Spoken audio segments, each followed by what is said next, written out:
Merci de nous donner l'opportunité de parler des JOJ, du Festival Dakar en jeu en particulier. C'est une date importante dans la préparation des Jeux Olympiques de la jeunesse, parce que tout simplement c'est l'événement qui nous permet aujourd'hui de mettre en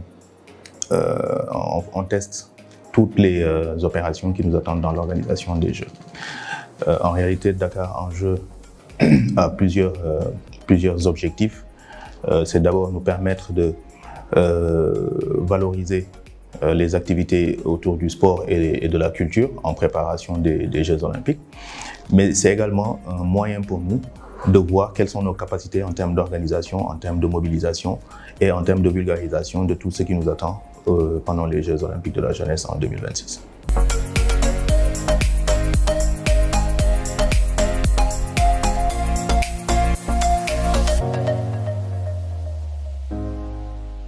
Bonjour à tous. Donc, pour nous, le bilan est satisfaisant. La première édition a été une édition test durant laquelle nous avons vu comment nous allions allier sport et culture, ce qui est notre créneau durant les JOJ. Ça a été une édition test et réussie dans les villes de Dakar, Diamniadio et Saly.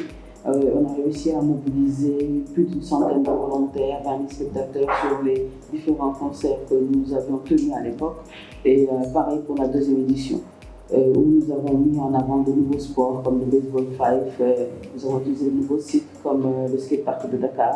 Donc c'était une très belle réussite et ça nous a permis de toucher différents sites sur lesquels nous avons prévu d'avoir des activités durant le jeu en 2026.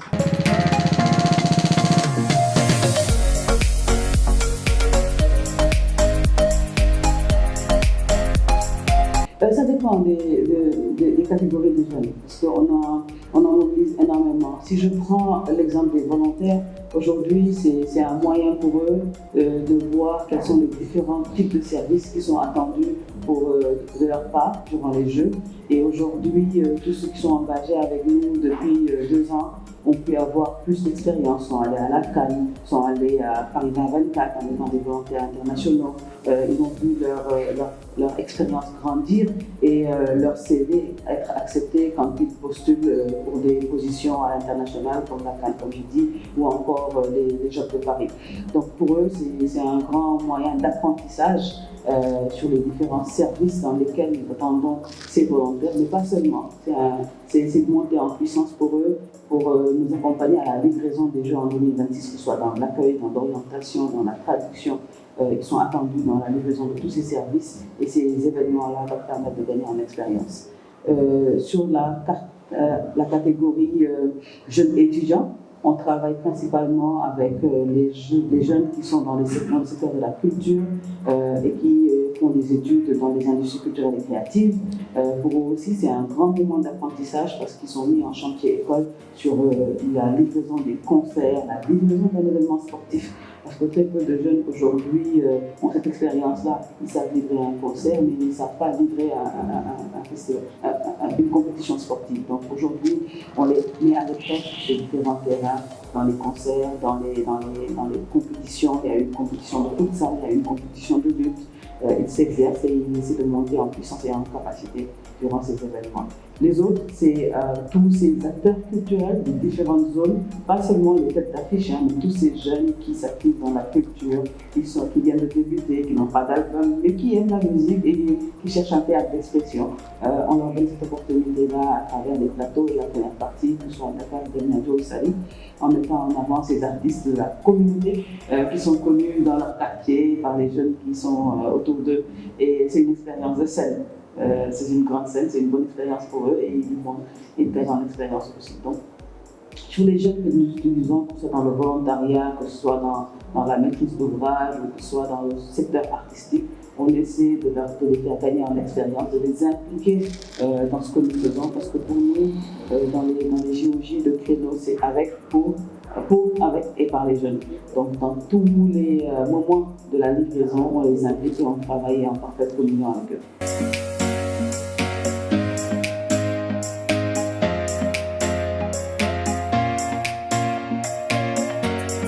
Alors, effectivement, pour cette année, il y a une innovation. Il y aura un tournoi de basket à 3 international parce qu'on a invité des pays africains. Ce que je dois préciser, c'est que pour Dakar en jeu, on est sur un processus graduel. Entre la première et la troisième édition, il y a eu beaucoup d'évolutions et à chaque édition, on apporte quelque chose de nouveau. Cette année, on est parti sur une édition qui va être une édition africaine. C'est pour ça que le tournoi sportif va regrouper 4 à 5 pays africains en plus de l'équipe du Sénégal, donc pour les catégories U16 en basket 3x3. En termes d'initiation, on a également un certain nombre de sports. On a 7 sports qui vont faire l'objet d'initiation. Il s'agit du wushu, du judo, du taekwondo, du breaking, karaté, baseball five. En général, ce sont des sports pour la plupart ne sont pas très pratiqués ici et donc on donne l'opportunité aux jeunes non seulement de faire connaissance avec ces sports-là, mais d'y être initiés. Donc, on a 2 activités parallèles, on a des activités sportives, donc les tournois de sport et les initiations, mais à côté, on a des activités culturelles également, donc on a un grand concert avec de grands artistes sénégalais, donc un grand concert qui va se tenir sur la place de l'Obélisque le 8 et à Saly et Diamniadio le 9 et le 10. Donc, on essaie toujours de trouver le bon équilibre entre les activités qu'on mène parce que les JOJ, ce ne sont pas que des compétitions sportives. Il y a un volet culturel qui est assez important. Et donc, nous, dans Dakar en jeu, on essaie de trouver également cet équilibre entre le sport et la culture. Donc, on va avoir 3 jours de festivités assez intenses parce qu'il y aura une alternance entre les activités sportives et tout ce qu'on fait sur le volet culturel à travers les concerts notamment. Et c'est sur 3 jours d'affilée, donc Dakar, Diamniadio et Saly. Pourquoi Dakar, Diamniadio et Saly? Parce que ce sont les villes hôtes des Jeux olympiques de la jeunesse qui vont se tenir dans ces 3 villes en 2026.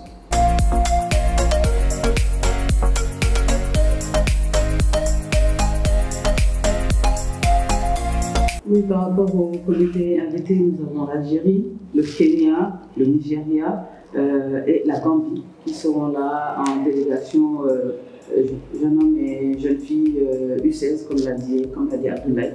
Donc ils seront bien présents. On a une forte présence de l'ACNOA, qui est la mère des comités nationaux africains, avec l'accompagnement de M. Moustapha Berat, qui est le président de l'ACNO, qui était là à Dakar il n'y a pas si longtemps avec le président Thomas Bach et qui a réitéré son engagement à accompagner Dakar dans toutes les activités que nous aurons. Donc aujourd'hui, on aura une forte présence à travers l'ACNOA, mais aussi à travers les délégations que proposent la participation.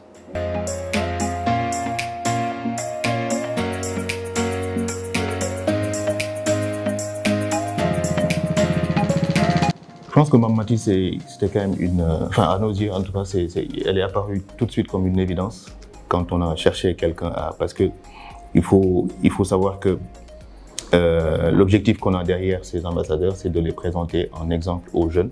On est sur des compétitions de jeunes, de jeunes qui aspirent à être des sportifs de haut niveau demain. Mamati a été exemplaire pendant toute sa carrière et après.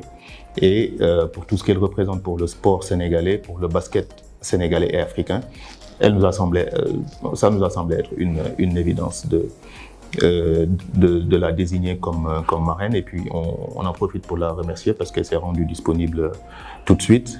Et l'idée qu'on a derrière, c'est qu'elle puisse partager toute son expérience, tout ce qu'elle a pu glané comme expérience durant toute sa riche carrière. Donc c'était vraiment la raison principale de son choix.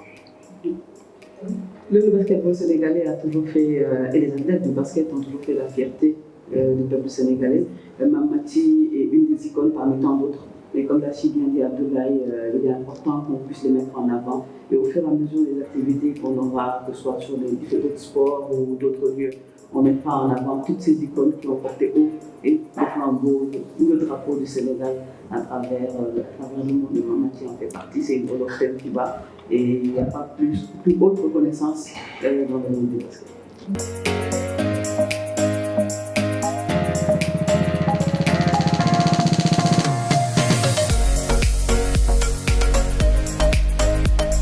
Tout doucement, au rythme des préparatifs.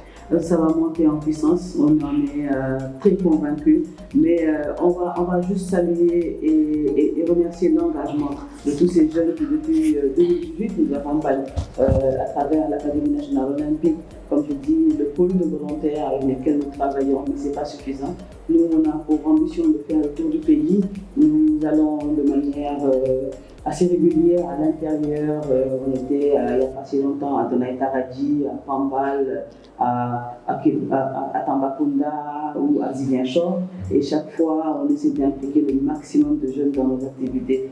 Pour nous, il faut les sensibiliser pour pouvoir les mobiliser.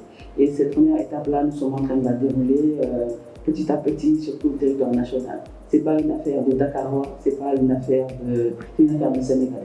Et aujourd'hui, ce qu'on essaie de mettre en place, c'est un programme qui permet d'impliquer le maximum de jeunes Sénégalais sur tout le territoire. Et pour ce faire, on a une convention principalement avec le ministère de l'Éducation nationale et on tient à remercier le ministre Moustapha Guirassy qui a mis à disposition, qui a engagé en tout cas toutes ses équipes et toute l'administration du ministère à nous accompagner pour pouvoir toucher les écoles. Je pense que c'est un des meilleurs moyens de vulgariser et sensibiliser sur la télévision en 2026 dans notre pays.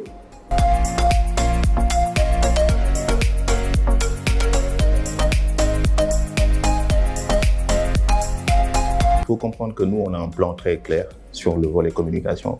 Évidemment, on est attentif à ce que le grand public peut penser, qu'on n'est pas assez entendu, que le message n'est pas assez passé, en tout cas pour l'instant. Mais comme vous l'avez dit tout à l'heure, demain, aujourd'hui, on est à 2 ans pile des Jeux. On a un programme autour d'un certain nombre de temps forts qui est très clair, notamment sur la partie communication, avec des activités qui vont se dérouler dès le début de l'année 2025 et pendant toute l'année 2025 et ainsi de suite jusqu'en 2026, jusqu'à la tournée de la flamme. On a un certain nombre de temps forts qui sont des moments de communication qui vont être des moments très très importants et qui vont nous permettre de dérouler tranquillement le plan de communication qu'on a mis en place. Peut-être que ce que le grand public doit comprendre, c'est qu'on a un rythme adossé à un plan qui n'est peut-être pas celui du grand public, mais en tout cas, ce qui est sûr, c'est qu'au moment des décomptes, on aura atteint les objectifs visés.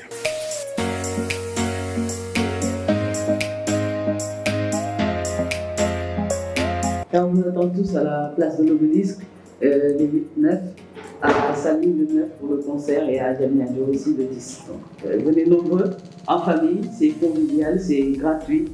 Et nous vous attendons pour des initiations ou pour assister à un tournoi de basket mémoire. Le 3-3, c'est dynamique.